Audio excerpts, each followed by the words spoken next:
Ерте заманда Ерназар деген кісі болыпты. Ерназардың өзі байы болыпты. 4 түлік малы сайы болыпты. Қора толған қойылары болыпты. Келе-келе түйелері болыпты. Өріс толған жылқылары болыпты. Ерназардың 8 ұлы болыпты. Бір жылы үлкен жұт болып, ел малын алысқа, отарға айдап кетіпті. Ерназардың 8 ұлы да соның ішінде кетіпті. Бір қыстық азығын алып, кемпірі мен Ерназар үйінде қалыпты. Ерназардың 8 ұлы сол кеткеннен хабарсыз кетеді. Айлар өтеді, келмейді. Ерназардың азығы таусылады, ашығады, жейтін тамақ таппайды. Кемпірі етеуінің тұруға әлдері әрең-әрең келеді.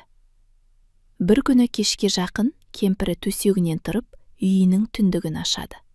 Тұруға мұшасы келмей жатқан шал шаңыраққа қараса, шаңырақтың күлдіреуішінде керулі тұрған кер биенің төстігі көзіне түседі.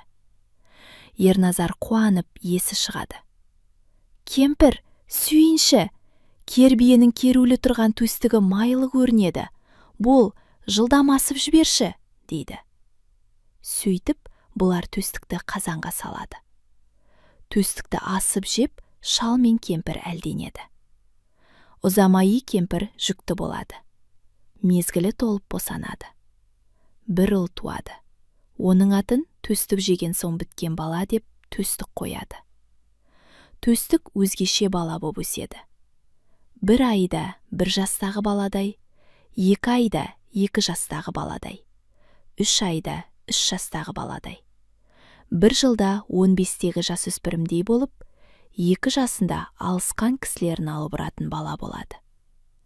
Садақ тартып үйренеді. Таққан садағын 9 қабат кетпеннен өткізеді. Аң аулап, құс атып, әкесі мен кемпір шешесін асырайды. Төстік бір күні ауылдың арасында отырған тарғақты садақпен тартып қалады. Садақ тарғақтың қанатын үзіп кетеді. Тарғақ жығылмай, бір қанатын сабалап қаша береді. Төстік ұстайын деп қуып жүреді. Сөйтіп жүргенде, тарғақ бір кемпірдің өрмегінің үстінен қарғып өтеді. Қуып келе жатқан төстік те өрмектен секіреді. Сөйткенде, төстіктің бір бақайы өрмекті іліп кетеді. Өрмектің бір сыпыра жібі үзіліп қалады. Өрмек тоқып отырған кемпір: «Алда ғана шешек-ай, өрмегімді үзіп кеттің-ау. Ертеден қара кешке дейін бүйтіп жар қуалап, торғай апқанша тентіреп кеткен 8 ағанды тауып алмайсың ба?» деп қарғап сілейді. Төстік кемпірге жауап қайтара алмай, оның сөзіне қатты қорланады. Әсіресе тентіреп кеткен 8 аған деген сөз оған қатты тиеді. Төстік бұрын ағалары бар екен естіген жоқ екен. Әке-шешесі төстікке оны айтпайды екен. Төстік жүгірген бетімен үйіне келеді. Төстіктің ашулы түрін көріп шешесі: «Саған не болды? Кіммен жанжалдастың?» деп сұрайды. Төстік кемпірдің сөзін түгелімен шешесіне айтады. «Ағаларым қайда? Неге келмейді? Іздеп тауып әкелемін», дейді. Шешесі: «Қақбас кемпір өтірік айтады. Сенің ағаларың болған жоқ, сенбе оның сөзіне», дейді. Сөйтіп төстікті нандырып қояды.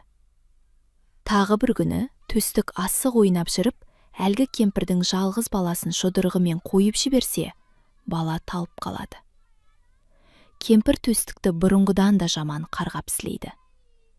«Қыршыныңнан қиылғыр төстік, менің жалғыз балама әлің жеткенше, айдалада тентіреп өлген 8 ағаңның қураған сүйегін тауып алсаң болмай ма?» дейді. Кемпірдің сөзі төстікке ой салады. Шешесінен ағаларын сұрайды. Шешесі енді шынын айтады. «8 ағаңның бары рас еді.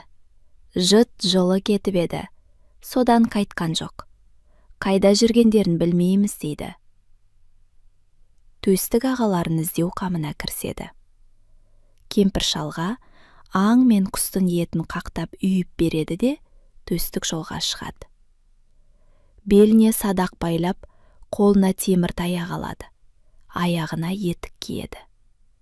Ай жүреді, жыл жүреді. Талай елді, талай жерді аралайды. Жолдасы да садағы, азығы да садағы. Жолында кез келген аңды атып жеп отырады. Темір етіктен теңгедей, темір таяқтан тебендей қалғанда, алыстан сағым көтерген бел көрінеді. Өлдім талдым деп келіп белге шықса, қарауытқан қалың жылқы көрінеді. Жылқының ар жағында ел көрінеді. Жылқыға келсе, жылқының ішінде тігулі қара қос тұр. Қосқа кірсе, асулы мосы, ілулі бақыр тұр. Бақырдың іші піскен етке толы екен. Төстік етке тойып алады да, елге қарай жүреді. Төстіктің келген елі ас беріп жатыр екен. Ағаларымды осы астан іздеп көрейін, деп асқа тігілген қалың үйді жағалай қыдыра бастайды. Арықтаған, азған, киімі жыртық-жыртық, төстікті ешкім ескермейді. Жаяу жүрген адамды кім білсін? Сөйтіп келе жатса, табақшылар бір жерде: «Ерназардың 8-іне тарт, Ерназардың 8-іне тарт», деп шуылдасып жүр екен. Ерназардың 8-ін көрейін, деп үйге кірмек болса, табақшылар төстікті кейін қарай сүйреп, қақпайлай береді. «Қайышы неме? Әлі етке тоймадың ба? Кім керек? Неғып жүрген адамсың?» деп сұрайды. Төстік: «Маған Ерназардың 8-і керек» дейді. «Адасып кеткен 8 ағамды іздеп жүрмін» дейді. Сол арада Ерназардың 8-і жөн сұрасып, төстікпен жылап-сықтап табысады. 9-ы 9 жағынан шығып, қалың жылқыны айдай бастайды. Бірақ жылқы ұюлығып, бір жақты бетке алып жүре алмайды. Қанша айдаса да серпіліп, алғашқы айдаған жеріне қайтып келеді де отырады. 9-ы жылқыны неше күн айдайды. Аяғында жүргізе алмай жалығады. Бір күні төстік мынандай айла табады. Барлық жылқының басы күрең биені ұстап алып, жылқының ортасындағы бір дөңге шығады. Биені шығып, 4 аяғын буатта, қыл бұрау салып, тақымын бұрайды. Тақымы бұралған соң, бие қатты шыңғырады. Биенің шыңғырған даусына шырқырасып, қалың жылқы жиналады. Жылқы әбден жиналып болды деген кезде, төстік биені тұрғызып алады да, жетектей жөнеледі. Сонда қалың жылқы өз беттерімен бұлардың соңынан шұбай жөнеледі. Енді еш қайсыда жылқы айдап әлек болмайды. Күрең биені жетектеп жүреді де отырады. Қалың жылқы шыбыры береді де отырады. Судың тұнығын іше-іше, шөптің сонысын жей-жей, талай асқардан асып, шөлді басып, төстігі бастап, Ерназардың 8-і аман-есен елдеріне келеді. Балалары аман-есен келген соң, Ерназар ел жиып той қылады. Түйеден бура, жылқыдан айғыр, ту бие, қойдан құнан қой сойып, қымызын көлдейі, етін таудай қылып қояды. Ақсақал қарасақалын түгел разы қылады. Тойы тарқағаннан кейін, Ерназар 9 ұлын аяқтандыру қамына кіріседі. 9-ына 9 келіншек іздейді. Келінінің 9-ын бір үйден таппақ болып, ел қыдырады. Көп елді аралайды. Бірақ Ерназар ойлағандай, 9 қыз бір үйден табылмайды.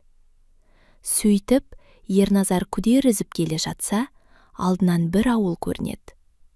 Ауылдың ортасындағы үлкен қоңыр үйдің тұсына келіп, мейман болатындығын білдіреді.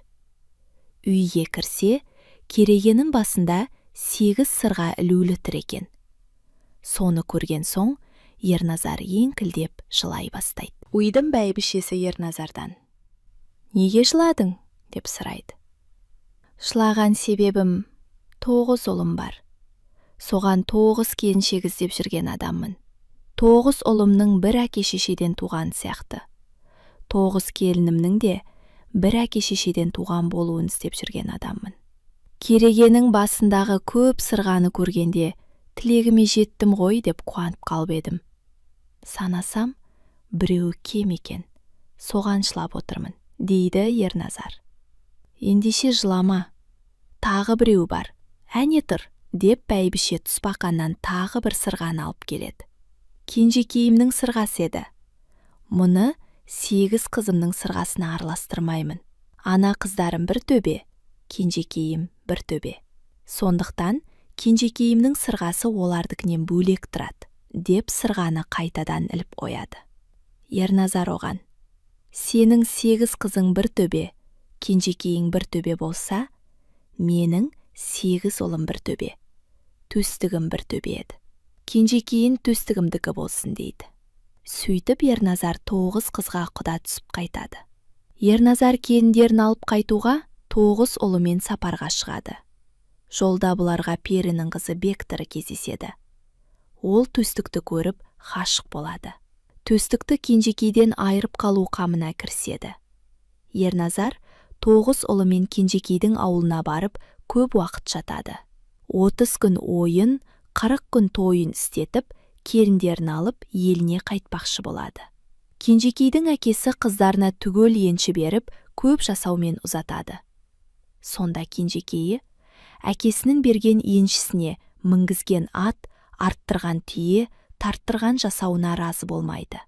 Әкем маған жылқыдан шауқұйрық атты берсін, жасаудан ақсырмалы сауытты берсін, түйеден құба інгенді берсін дейді.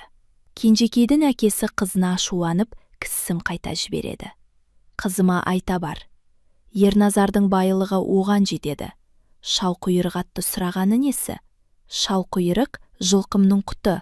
Құтқа қыз ие болған жер бар ма екен? Құба інген түйемнің басы. Түйемнің басын сұрағаны несі? Қызда ондай түйе артқан бар ма екен? Ақсырмалы сауыт атадан ұлға қалатын мұра. Мені қызым қубас дегені ме? Қызым өйтіп жаулығын білдірмесін дейді. Кенжекейі әкесіне қайта кісі салыпты. Шалқұйрықты сұрағаным ерге лайық ат еді. Ер мінсін деп едім. Құба інгенді сұрағаным ер қосын артсын деп едім. Ақсырмалы сауытты сұрағаным ер төстік ер еді. Сол ер кісін деп едім, депті. Әкесі кенжекейдің сөзіне жеңіліп, сұрағандарын беріпті. Қызыма сәлем айт. Сорқұдықтың басына көшін қондырмасын, қондырса кесір болады депті. Көш бетімен тарта береді. Бір күні Сорқұдықтың басына келіп жетеді. Кенжекейі атасына кісі жіберіп: атам бүл құдыққа қонбасын, ырымы жаман жер, деп хабар айтқызады. Келінім келмей жатып, менің қонысымды билейін деген екен, деп Ерназар болмастан әлгі жерге қонады. Көш қонысымен кенжекейі басқа келіндерінен үйді бұрын тігіп жібереді де атасын қонақ қылады. Кенжекейдің зерделі екенін Ерназар сол арада біледі. Келінім ақылды екен, тілін бекер алмаған екем, деп өкінеді. Сол күні тұман болады. Кенжекейі өз әкесінің айтқаны ойына түсіп, кірпігін ілмей жатады. Ерте тұрып қараса, құба інген жоқ. Құба інген жоқ, деп атасына хабар береді. Ерназар ат ерттеп мініп, құба інгенді айнала қарап жүрсе, анадай жерде тұрған құба інген көрінеді. Қасына келсе, бұйдасы бір көкпекке оралып қалған екен. Жанында бір тал бар екен. Талдың түбінде жарбайған бір жаман кемпір отыр. Ана түйенің бұйдасына қол жалғап жіберші, дейді Ерназар. Кемпір сонда: тұрсам отыра алмаймын, шырағым. Отырсам тұра алмаймын, шырағым. Әперуге әлім жоқ, нашар адаммын, деп мүләйімсиді. Кемпірдің сөзіне нанып, бұйданы іліп алайын деп еңкейе бергенде, Ерназарды кемпірекең шап беріп жағадан ала кетеді. Алдап отырған жалмауыз кемпір екенін Ерназар енді ғана біледі. Ерназарда тапжылуға шама жоқ. Олай-бұлай жұлқынып байқап еді, болатын көрінбейді. Кемпір қысып әкетіп барады. Ерназардың мойны үзіліп, буынып барады. Шыбын жаны шығып барады. Ерназардың қоя бер дегеніне кемпірдің босататын түрі жоқ. Өлетін болған соң, Ерназар жалына бастайды. Ағарған сақал шашым бар. Қартайып келген жасым бар. 9 келінімді жаңа ғана түсіріп, жаңа ғана қызығын көрейін деп отамын. Қоя бер мені, шеше жан, дейді. Жоқ, деп кемпір қысып қояды. Ерназардың жаны шығып барады. 9 келін түсіріп, елдей көшіп келемін. Толып жатқан жасаудан тойғанымша беремін. Босат мені, шешетай, дейді. Жоқ, деп кемпір қысып қояды. Ерназардың жаны шығып барады. Оған разы болмасаң, тоғай толған қойым бар. Қанша алатын ойың бар? Жоқ, деп кемпір онан сайын қысады. Ерназардың жаны шығып барады. Оған разы болмасаң, желі толған тиым бар. Соған бер мені, шешетай. Қоя бер мені, шешетай, дейді. Жоқ, деп кемпір қысып қояды. Ерназардың жаны шығып барады. Оған разы болмасаң, өріс толған жылқым бар. Не аяйтын сиқым бар. О да болсын сенікі. Бір әділ жан менікі. Жіберші мені, шешеке, дейді. Жоқ, деп кемпір онан сайын қысады. Ерназардың жаны шығып барады. Оған разы болмасаң, сойылдай 8 ұлым бар. Менде қандай құның бар. О да болсын сенікі. Бір әділ жан менікі. Жібере көр, шешеке, дейді. Жоқ, деп кемпір қысыңқырап жібергенде, Ерназардың жаны мұрнының ұшына келеді. Өлуге аз-ақ қалады. Оған разы болмасаң, атамасым атайын. 8-нен бір бөлек, жалғызымда қуат боп. Жіберші мені, шешеке, дегенде, кемпірдің қолы босанып сала береді. Төстікті маған қалай бересің, деп сұрайды кемпір. Оған Ерназар айтады. Менің қалтамда төстіктің садағының ұшын шығаратын егеуі бар. Төстік онсыз жүре алмайды. Мен бұны осы араға тастап кетейін. Төстік іздеп келеді, сонда өзің ұстап ал, дейді. Кенжекей мұның бәрін көріп тұрады. Ерназар Құба Інгенді алып қайтып келеді. Көш жөнеледі. Бірнеше күн көшеді. Төстік түнде отауына кірейін десе, отауы ылғи берік болады. Бір күні төстік жеңгелерін алып отауына кіреді. Кенжекейі Болат кездіктің сабын төстіктің жүрегіне тіреп, 3 шағын өз жүрегіне қояды. Қозғалмай жат. Қозғалсаң екеуміз де жарыламыз, дейді. Төстік мұның сабабебін сұрайды. Кенжекейі, әкең сені Бектірінің жалмауызына беріп кеткен. Сен менікі емессің. Жалмауыздан бір жола құтылып кел, дейді. Әкем мені жалмауызға неге береді, дейді ол. Кенжекейі, нанбасаң, әкеңе егеуіңді сұрап көрші, дейді. Ертемен тұрып төстік. Әкелші әке, мына жақта киік жүр екен. Садағының ұшын шығарайын деп едім. Егеуіңді берші, дейді. Ерназар сасыңқырап қалып, қорбаңдап, өп-өтірік кісесін қараған болады да. Қап, әттеген-ай, қалып қойған екен. Түнеугі сорқұдықтың басында Құба Інгенді іздеп барғанда, бір талдың түбіне түсіп қалған екен ғой, дейді. Сонымен төстік егеуін іздемек болады. Егеуінің қалған жері неше күндік алыс жол екен. Ерназардың айтуымен төстік егеуін іздеуге 6 аяқты алатты. 7 аяқты жирен атты мінбек болады. Төстік жылқыдан 6 аяқты алатты мініп, 7 аяқты жирен атты жетегіне алып келе жатқанда, алдынан Кенжекей шығып, мынаны айтады. Сан жорған алмадым. Ер аты деп таңдадым. Айыл тұрманы, әбзелін төстік, саған арнадым. Жаб емес, қазақ ат. Ер серігі қолғанат. Шал қиырықты мін төстік. сан жасауын алмадым, саған бола таңдадым. Ақсырмалдай сауытты, осы жолға ки төстік, деп зарлайды.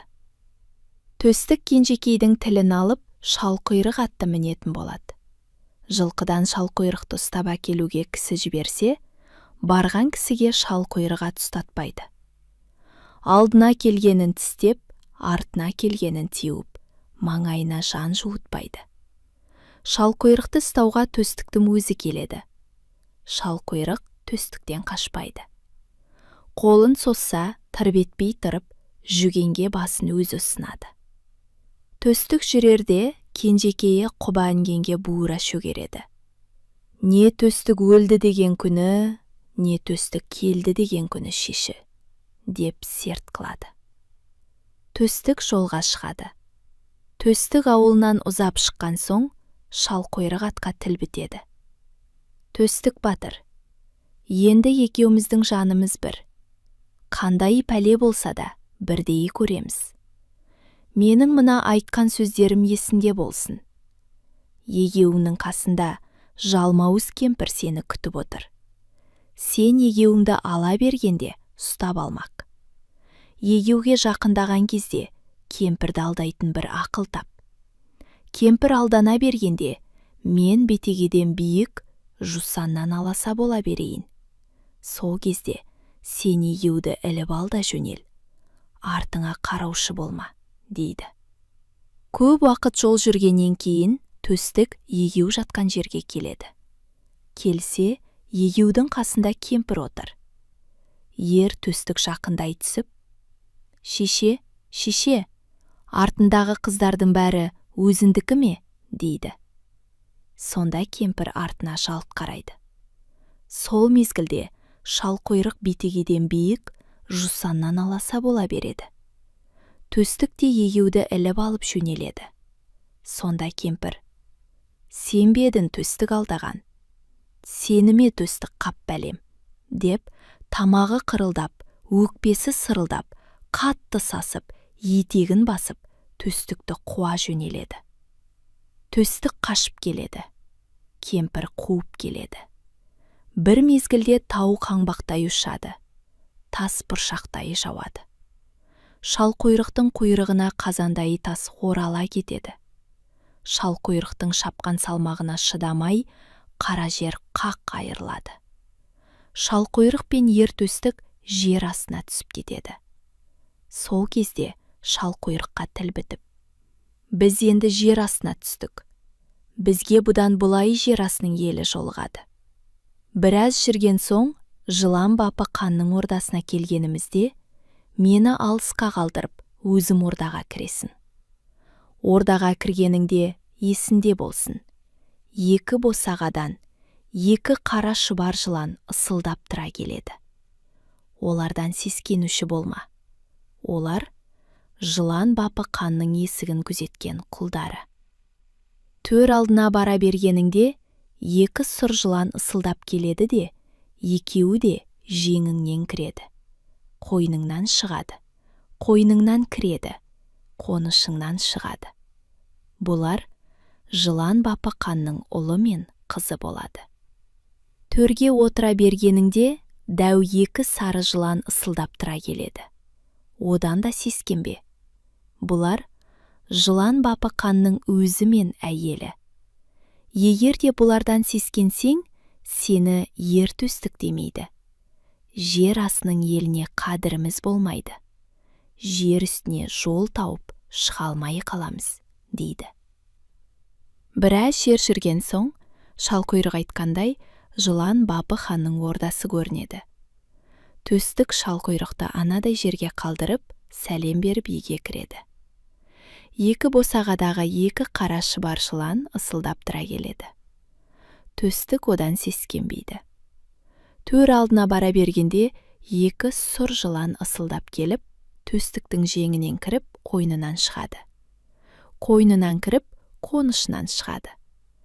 Төстік олардан да сескенбейді. Төрге шығып отыра береді. Бір мезгілде, төсектегі екі сары жыланның бірі үлкен кісі болады да, бірі соның бәйбішесі болады.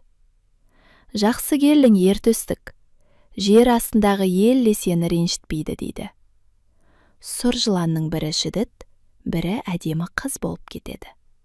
Оларды: жер ісінің ер төстігі, жер астына жақсы келдіңіз. Жер астының алыптары, өнерпаздары сенің шылауыңда болады дейді. Босағадағы екі қара шұбар жылан екі құл болып кетеді. Төстіктің алдына келіп, қол қусырып тұрады. Төстік жылан Бапы ханның елінде ұзақ уақыт тұрады. Жылан Бапы ханның Темір хан деген ара ханы бар екен. Темір ханның қызын жылан Бапы хан сұрап, неше рет кісі жіберсе де, Темір хан қызын бермей қойған екен. Жылан Бапы хан төстікті соған жұмсайды. Темір ханның қызын әкеліп берсе, төстікке өз қызын беретін болып уәде қылады. Төстік жылан Бапы ханға темір қызын әкеп бермек болып жолға шығады. Темір ханның елі 7 айлық жер екен. Төстік елсізбен келе жатса, алдынан бір адам көрінеді.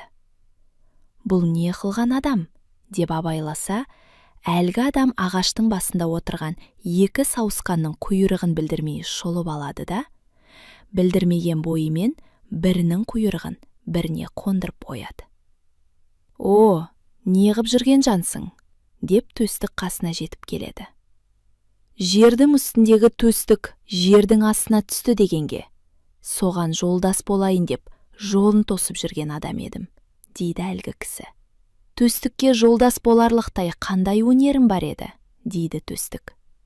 «Алғанда адамға сездірмейтін асқан ептедім. Жан жануарлардың сағы сауысқан болса, құйрықтарын ұрлап алып, бірінің құйрығын біріне кигізгенімді сезбей қалады», дейді кісі. «Жарайды, ендеше сол іздеген төстігіңмен боламын», дейді төстік. Екеуі жүріп келеді. Тағы елсізбен келе жатса, жолдарында бір адам көрінеді. Неғып жүрген адам деп байқаса, киіктерді матап жүрген адам екен. Екі аяғына байлап жүрген қазандай қара тасы бар. Сол тастарымен жүріп, қашқан киіктерді құтқармайды. «О, неғып жүрген адамсың?» деп екеуі қасына жетіп келеді. «Жердің үстіндегі төстір жердің астына түсті деп естіп, соған жолдас болайын деп жолын тосып жүрген адаммын», дейді кісі. «Жолдас боларлықтай қандай өнерім бар адамсың?» дейді төстік. «Мен аяғыма шаң шықпас жүйрікпін. Ұшқан құс, жүгірген аңның менен құтылатыны жоқ. Киіктерді қуғанда өз екпінімен ағып өтіп, киікті ұстай алмайтын болған соң, аяғыма қазандай қара тас байлап алып қуамын. Сонда екпінім басылыңқырап, киіктерден ағып өтіп кетпей, дәл жетіп ұстаймын. Желаяқ деген жүйрікпін», дейді кісі. «Жарайды, ендеше сол іздеген төстігіммен боламын», дейді төстік. Сөйтіп, үшеу болып жүріп келеді. Бұлар келе жатса, бір талай күннен кейін елсізде тағы бір адам көрінеді. Не қылған адам екен деп байқаса, әлгі кісі біресе жерге оң құлағын төсейді, біресе сол құлағын төсейді. Жер астынан бір нәрсе тыңдаған сияқты болады. «О, неғып жүрген адамсың?» деп үшеуі қасына жетіп келеді. «Жердің үстіндегі ер төстік жердің астына түсті дегенге, соның жолдасы болайын деп жолын тосып жүрген адаммын», дейді кісі. «Төстікке жолдас боларлықтай қандай өнерім бар еді?» дейді төстік. «Жер астының атақты тыңшысымын. Қандай жасырын әңгіме болса да тыңдап біліп аламын. Менде жасырын сыр болмайды. Алыстағыны, жақындағыны түгел естетін сақ құлақ деген ер боламын», дейді. «Жарайды, ендеше сол іздеген төстігіммен боламын», дейді төстік. Сөйтіп, төртеу болып жүріп кетеді. Бұлар елсіз түзде келе жатса, алыста бір тау көрінеді. Ол таудың үстіне тағы бір тау шыққандай болады. Жақындап келіп қараса, бір адам тауды олай да көтеріп қояды, бұлай да көтеріп қояды. Бір тауды көтеріп, бір таудың үстіне қояды. «О, неғып жүрген адамсың?» деп төстік қасына жетіп келеді. Жер үстіндегі төстік жердің астына түсті дегенге, соған жолдас болайын деп жолын тосып жүрген адаммын, дейді кісі. Төстікке жолдас боларлықтай қандай өнерім бар еді, дейді төстік. Жұрттан асқан алыппын. Жердің үстінде де, астында да маған шақ келетін адам жоқ. Қайратым ішіме сыймаған соң, тауларды көтеріп ермек қыламын. Таусоғар деген ермін, дейді кісі. Жарайды, іздеген төстігіңмен боламын, дейді төстік. Бесеу болып жүріп кетеді. Бұлар жапан далада жүріп келе жатса, бір үлкен көл көрінеді. Көлдің суы қас пен көздің арасында су алып, жоқ болып кетеді. Қас пен көздің арасына шарасынан асып, ернеуі толып кетеді. Ер төстік жоттастарымен мұның мәнісіне түсіне алмайды. Бұл су қайдан келіп, қайда кетіп жатыр, деп айнала іздейді. Сөйтсе, қамыстың арасында біреу отыр. Көлдің суын ұрттап қалса жоқ болады, аузынан төгіп жіберсе, су қайта кетеді. «О, неғып отырған адамсың?» деп төстік жанына жетіп келеді.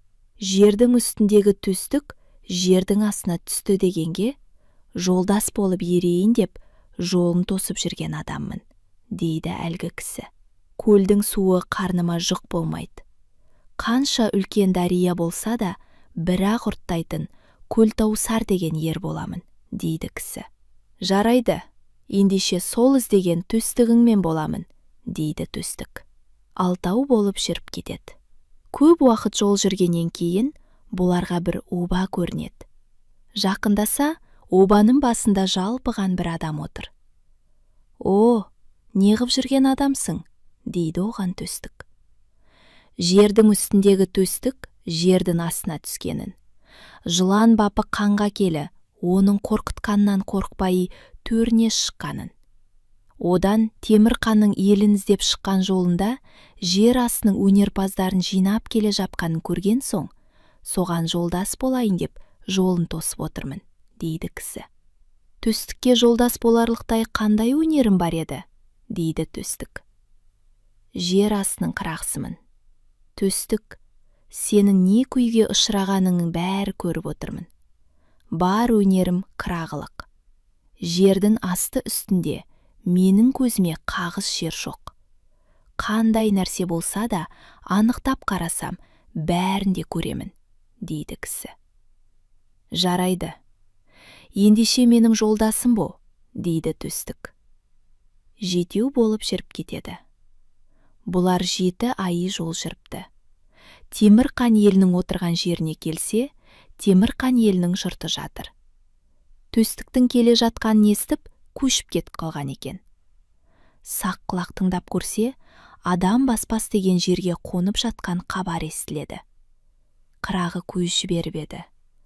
6 таудың ар жағында, 7 көлдің желкесіндегі жалпақ жартастың астына барып тығылған екен. Таусоғар жолдағы тауларды алып көшіріп қоя салады. Көлтаусар көлдерді ұрттап су алта салады. Ер төстік жолдастарымен көзді ашып жұмғанша темір қанның ауылына жетіп келеді. Ер төстік келген соң, темір қан ел жағына да кісі салып, қызымды қайсысының өнер асса, соған беремін, деп хабар айтқызады. Тойы қылып ел жиналады. Екі жақтың өнерін көруге жер астының қарайған халқының бәрі жиналады. Кеше қанның малға әкелген қора-қора қойының, келе-келе түйесінің, үйір-үйір жылқысының бәрі де тойыға сойылады. Ер төстік жолдастарымен бір үйде отырады. Бұларды тойығызамын деп, қанша ет әкелсе де жетпейді. Тойыға арналған тамақтың бәрін көлтаусар жеп қояды. Тіпті тойығыза алмайтын болған соң, темір қан мен кеше қан бірігіп бір амал табады. Төстіктердің тамағына у салып бермек болады. Сақ құлақ мұны естіп отырадыға, төстікке айтады. Төстік ұрсып тамақты қайтарып жібереді. Епті төстіктердің табағына салған уды білдірместен, кеше ханның нөкерінің табағына салып жібереді. Кеше ханның нөкері қырылып қалады.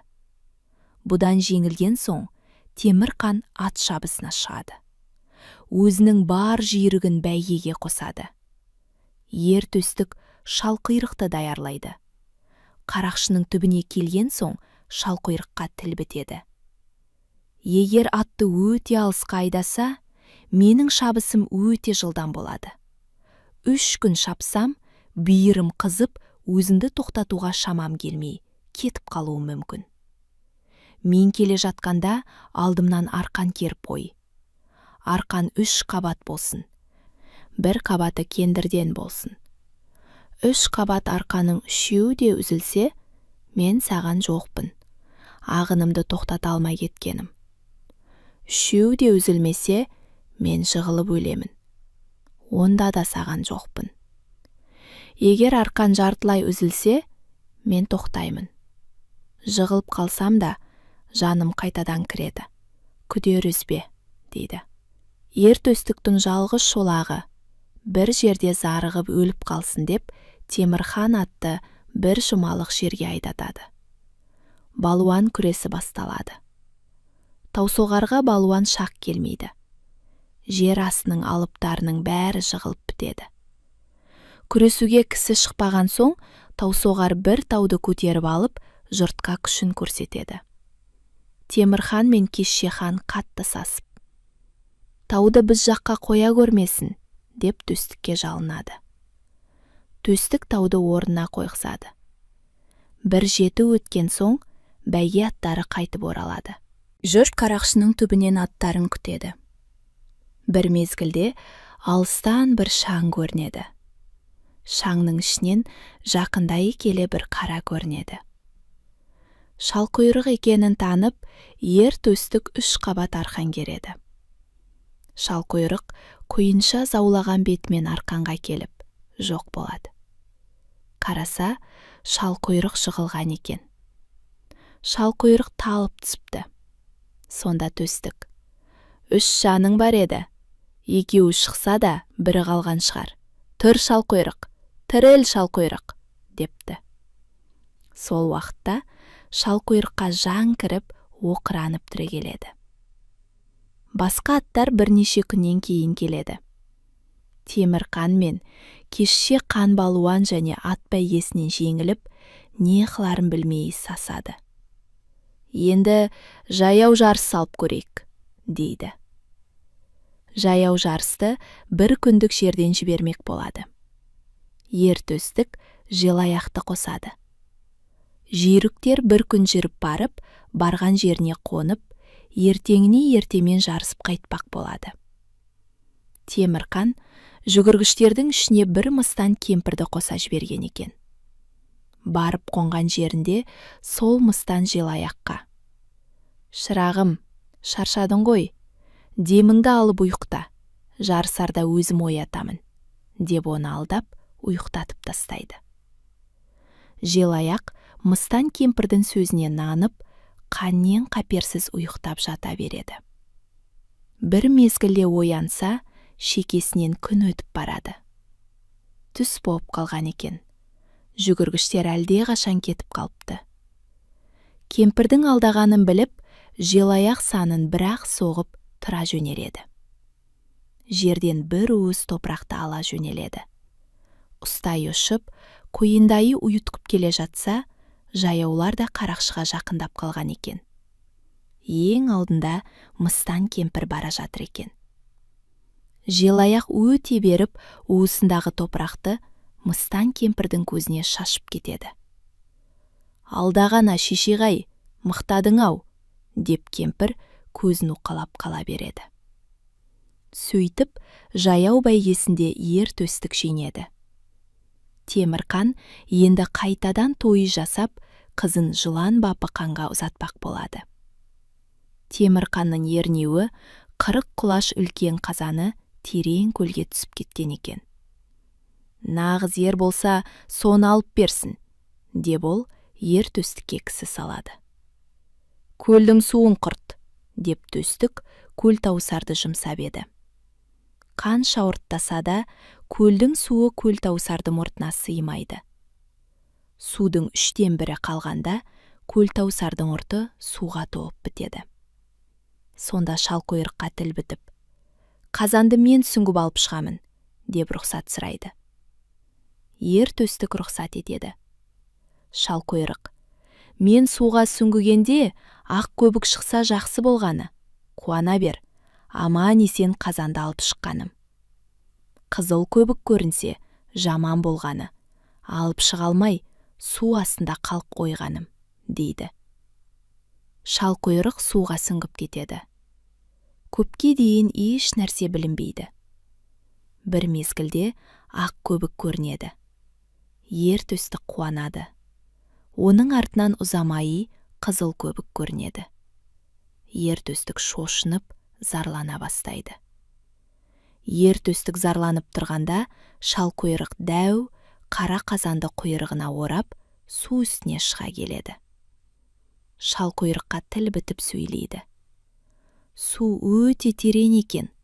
Түбіне зорға жеттім. Қазанды зорға таптым. Сонда ақ көбік шықты. Қазанды көтеріп шығу қиын болды. Тістеп едім, шығара алмадым. Сонда қызыл көбік шықты. Құйрығымды ұзартып қазанды орап алып, зорға шықтым», дейді. Шалқұйрықтың аман есен шыққанына Темірқан елі қатты сүйсінеді. Темірқан ер төстіктерге арнап үлкен сарай салдырып, құдаларды сонда кіргізеді. Құдалардың кіруі ақ мұң екен. Есік сарт етіп жабылып қалады. Сарай тұтас темірден салынған екен. Аузын мықтап құлыптап тастап, сыртынан тау-тау қылып отын үйеді де, от жағып өртей бастайды. Сарай қызуға айналады.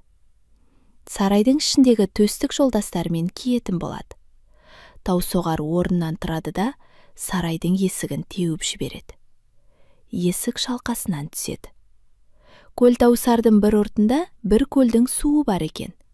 Бүркіп жібергенде айналасындағы өрттің бәрін сөндіріп тастайды. Темір хан мен Кеше ханның айласы әбден құриды. Ер төстікке қызын беріп, Жылан бапы ханның еліне қарай шығарып салады. Сөйтіп, ер төстік Жылан бапы ханға қайтады. Қайтып келе жатқанда, жолдан ерген 6 жолдасының бәрі де баяғыда өздерінің кесіккен жерлерінен әрі жүрмейді. Бұдан әрі баруға біздерге жол жоқ деп, олар ер төстікпен қоштасып қала береді. Ұзақ жүріп, ер төстік Жылан бапы ханның еліне келеді. Айтқанын істеп келген соң, ол ер төстікке өте разы болады. Өзінің қызын береді, және «Не қалайсың?» деп төстіктен сұрайды. Төстік: «Жер үстіне шығамын, еліме қайтқым келеді», дейді. Жылан бапы хан төстіктің тілегін орындап, қызын беріп, және қаншама жолдас қосып, жер үстіне қарай шығатын есікке қарай шығарып салып, қош айтысып қала береді. Жер үстіне шығатын есікке дейін 6 айлық жол екен. Жолдың ауырлығына шыдамай, Жылан бапы ханның қызы жөне жолдастарының бәрі қырылып қалады. Жалғыз-ақ Күңке деген бір күңі мен Шалқұйрық, ер төстік үшеуі аман қалады. Үшеуі шаршап бір бұлақтың басына келіп жатады. Бұлақтың басында бір үлкен бәйтерек тұрады. Бір мезгілде сол бәйтеректің басынан шуылдаған сарлы дауыс естіледі. Қараса, шуылдаған балапандар екен. Ер төстік садағын алады да, өрмелеп бара жатқан айдаһардың екі көзінің арасынан дәлдеп тартып қалады. Айдаһар жерге сылқ ете түседі. Айдаһардың жерге құлап қалғанын көрген соң, балапандар шошуын тоқтатады. Ер төстік бір дауыстан шошып оянса, қатты дауыл тұрған екен. Дауылдың артынан бұршақ аралас жаңбыр жауады. Жаңбырмен қабат суылдаған дауыс естіледі. Соның артынша ұзамай-ақ бір алып қара құс көрінеді. Алып қара құс суылдаған бетімен бәйтерекке келіп қонғанда, бәйтерек майысып сынып қала жаздайды. Бұл алып қара құс самырық екен. Самырықтың үлкендігі сондай, жайып жібергенде бір қанатының өзі бір айлық жерді алып кетеді екен. Қонысымен самырық бәйтеректің түбіндегі ер төстікті біруге тап береді. Бірақ балапандары шыр-шыр еткен соң тоқтайды. Самырықтың екі басы бар екен. Бір басы адамдыкіндей, бір басы құстыкіндей екен. Самырықтың адам басы ер төстікке тіл қатады. «Ей адам, бұл жерге не жұмыспен келдің? Менің балапандарымды аулай келді бе? Бұл жерді адам басқан емес, бүл менің мекенім» дейді. Оған ер төстік: «Мен жер үстінің ер төстігі едім. Сенің мекеніңе адасып келдім. Балапандарыңа қастық ойлаған жоқпын. Ана жатқан айдағардан айырып алдым. Нанбасаң, өздерінен сұра, бек». Балапандар ер төстіктің жасаған жақсылығын жасырмай айтып береді. Сол арада алып қара құс ер төстіктің аяғына жығылып, онымен айырылмас дос болады. Алып қара құс жылына бір-ақ рет балапандайды екен. Содан кейін балапандарына жем іздеп алысқа кетіп, бір айда бір-ақ қатынап, қайтуға мұршасы келмей жүреді екен. Алып қара құстың сол кеткенін аңдып жүріп, сол маңдағы бір айдағар жыл сайын балапандарын жеп кетеді екен. Алып қара құс содан запы болып қайтқанда, «Балапандарым аман болса екен» деп жылап қайтады екен. Бағанағы дауыл асығып ұшқанда алып құстың қанатынан тұрған жел екен. Жаңбыр соның жылаған көзінің жасы екен. Өзі жем іздеген сапарынан қайтқанда балапандарын аман көргені осы жолақ екен. Алып қара құс ер төстікпен дос болған соң, «Не қалайсың?» деп сұрайды. Ер төстік басынан кешкен әңгімесінің бәрін айта келіп, адасып жүргенін, енді жер үстіне шыққысы келетінін айтады. Алып құс ер төстікті қанатына мінгізіп ұшып, тар тесіктен өткізіп, жер үстіне шығарады. Қоштасарда төстікке бір тал қауырсынын үзіп береді. Денемдегі ерекше қасиеті бар жалғыз тал қауырсының осы еді. Қысылған жерінде осы қауырсынды тұтатсаң, даяр боламын. Қандайы қысымшылықта болсаң да құтқарып аламын. Егер де оны жоғалтып алсаң, менен жәрдем күтпе дейді. Жер үстіне шыққан соң, ер төстік күннің қызуына балқып, ауыр ұйқыға кетеді. Еш нәрседен қауіпсіз жата береді. Ер төстікті жалмауыз кемпір ұстай алмай қалған соң, перінің қызы Бектір ашуланып, кемпірді буындырып өлтірген екен. Кемпірден Шойынқұлақ деген бала қалған екен. Бектірі соған ер төстіктің шығатын жерін күзеттіріп қояды. Ер төстік жер астында қалмайды. Жердің бетіне қашан болса, әйтеуір бір шығады. Сол шыққанын андып отырып ұстап ал. Егер ұстай алмай қалсаң, менен жақсылық күтпейсің дейді. Шойынқұлақ содан бері ер төстікті күзетумен болған екен. Жер үстіне шығып, ұйықтап жатқан төстікті ұстап, қол аяғын байлап алып, Бектіріға келіп береді. Бектірі ер төстікті зынданға салып тастайды да, күңкені Шойынқұлаққа қосады. Шалқұйрықты бекітіп ұстайды. Сонымен, ер төстік ұзақ уақыт зынданда қалып қояды. Шойынқұлақтан жүкті болып, күңке бір бала туып алады. Шойынқұлақ шалқұйрықты мініп, аң аулайды. Шалқұйрықты бекітуге тұсаушақ келмейді. Бір күні Шойынқұлақ аңнан қайтып, шалқұйрыққа тұсау таба алмаған соң, оны өзінің 40 құлаш қайыс белбеуімен тұсайды. Қайыс белбеудің бір жағы шешіліп кетеді. Аяғы босаған соң, шалқұйрық шауып отырып, төстік жатқан зынданның басына келіп, тұяғымен жер тарпып тұрады. Сөйткенде, белбеу ер төстік жатқан құдыққа түсіп кетеді. Белбеуінде Шойынқұлақтың шақпағы бар екен. Төстік сол шақпақпен алып, қара құс берген қауырсынды тұтатады. Қауырсын тұтанысымен ақ, алып қара құс жетіп келеді. Қанатына мінгізіп, құдықтан шығарады. Қол аяғын шешіп береді.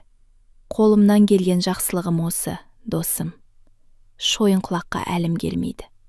Себебі оның жаны өзінде болмайды. Жанын ол ешкімге білдірмей, өзінен бөлек бір жерде сақтайды. Қайтсең де, соның жанын тауып ал. Жанын таппасаң, құтыла алмайсың, дейді де, қоштасып кетіп қалады. Төстік шалқұйрыққа мініп, Шойынқұлақтың үйіне келеді. Келсе, Шойынқұлақ шалқұйрықты іздеп кеткен екен. Күнке төстікке жылап көрседі. Көрген қорлықтарының бәрін шағып, Шойынқұлақтан құтқар деп жалынады. Ер төстік Күнкеден Шойынқұлақтың сырын түгел сұрап біледі. Шойынқұлақ баласын өте жақсы көреді екен, баласынан аяйтыны болмайды екен. Соны білгеннен кейін төстік Күнкеге мынаны айтады. Кешке Шойынқұлақ келеді. Келгеннен кейін тамаққа әбден тойғызып жатқыз. Көзі ұйқыға бара берген кезде баланы қайта-қайта шыңшып жылата бер. Шойынқұлақ: бала неге жылайды десе, балаң: мен Шойынқұлақтың баласы емес, ер төстіктің баласы болсам керек. Егер Шойынқұлақ менің нағыз әкем болатын болса, жанымды жанына қосқызып қоятын еді. Жанының қайда екенін маған әлі айтқан жоқ деп жатыр. Басқа еш нәрсе айтпа дейді. Сөйтеді де, ер төстік баланың бесігінің астын қазып алып, жасырынып жатады. Кешке Шойынқұлақ келеді. Ер төстік айтқандай, Күнке оны тамаққа тойғызып жатқызады. Жатқан соң баланы жылата бастайды. Баланы әлдилеп уатқан болып отыра, шымшып жылата береді. Шойынқұлақ: балам неге жылайды, сұрашы дейді. Күнке баланың жылағанын сұраған болып, Шойынқұлаққа жауап қайрады. Балаң: мен Шойынқұлақтың баласы емес, ер төстіктің баласы болсам керек. Егер Шойынқұлақ менің шын әкем болса, жанымды өз жанына қосқызып қояр еді. Қосу былай тұрсын, жанының қайда екенін де осы күнге дейін маған айтпай жүр. Ер төстік болса, жанының қайда екенін әлде қашан айтып берер еді. Соған жылаймын дейді балаң, деп Шойынқұлақты нандырады. Балам былшылдамасын. Оның әкесі төстік емес, мен. Оған менің жаным керек болса, оңаша жерде айтып беремін, дейді Шойынқұлақ. Сөйтеді де, Күнкені үйден шығарып жіберіп, Шойынқұлақ баласының бесіріне керіп, құлағына сыбырлап, жанының қайда екенін айтады. Жаным алыста, оны өзіммен бірге сақтаймын. Борықты бұлақ тұшпасында 40 елік жүреді. Соның ішінде қайқы қаракер елік бар. Қайқы қаракер еліктің ішінде тоғы қара сандық бар. Сол сандықтың ең кішісінің ішінде 9 балапан бар. Сол 9 менің жаным болады. Осыны біліп қой. Жаның кеудеңе сыймай бара жатса, соған апарып қоса сал. Бірақ өзіңнен басқа жан сезуші болмасын. Сезуші болса, сен де, мен де тірі қалмаймыз дейді. Содан кейін ол орнына барып жатып қалады. Шойынқұлақтың жанының қайда екенін біліп алғаннан кейін, төстік салып отырып, борықты бұлақтың басына келеді. Еліктердің су ішетін суатын аңдып, жасырынып жатады.